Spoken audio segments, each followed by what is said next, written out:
இந்த கார்த்திகை தீபம் கொஞ்சம் ஸ்பெஷல் தான். குட்டி பேபி வயித்துக்குள்ள இருக்கிற போது வர ஃபஸ்ட்டு ஃபெஸ்டிவல். ஸோ எப்பயுமே கொஞ்சம் மெமரபுளாக தான் இருக்கும்.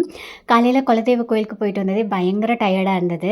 ரெஸ்ட் எடுத்துகிட்டு அதுக்கப்புறம் கிளம்புறக்குள்ளார பார்த்துட்டிங்கன்னா ஒரு 7, 7:30 போல் ஆயிடுச்சு. லேட்டாக தான் கீழ் வீட்டில் வந்து நாங்கள் விளக்கேற்றினமே. இருந்தாலும் ரியா குட்டியும் வந்து அந்த ஒரு குஷியாக வந்து கிளம்புனாங்க.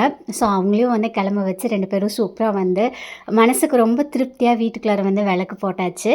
நீங்களாம் வந்து எப்படி செலிப்ரேட் பண்ணீங்கன்னு சொல்லி மறக்காமல் கமெண்ட் செக்ஷனில் வந்து ஷேர் பண்ணுங்கள். ஒரு சிலர் ட்ராவல் பண்ணலாமான்னு கேட்டிருந்தீங்க. கண்டிப்பாக உங்கள் டாக்டர்கிட்ட கேட்டுட்டு அதுக்கப்புறம் ட்ராவல் பண்ணுங்கள். பிகாஸ் ஒரு ப்ரெக்னன்சியுமே டிஃப்ரெண்ட். நான் எனக்கு என்ன டாக்டர் சஜஸ்ட் பண்ணாங்கன்னு சொல்கிறது பார்த்துட்டிங்கன்னா கண்டிப்பாக உங்களுக்கு வந்து அது அப்ளிகபிள் ஆகாது. அதனால தான் வந்து அதை நான் ஷேர் பண்ணிக்கல. ஒரு சிலர் நான் ப்ளவுஸ்க்கு வச்சுருக்க லேஸ் பற்றியுமே வந்து என்கொயர் பண்ணுறீங்க. ஆக்சுவலாக நான் வந்து அதை சேல் பண்ணுறேங்க. இனிஷியலாக என்னோடய யூஸ்க்காக வாங்கினது நிறைய பேர் கேட்குறதுனால கொரியரும் சென்ட் பண்ணிகிட்ருக்கேன். உங்களுக்கு வேணும் அப்படின்னா நம்பர் வந்து கீழே கொடுத்துருக்கேன். வாட்ஸ்அப் பண்ணுங்கள்.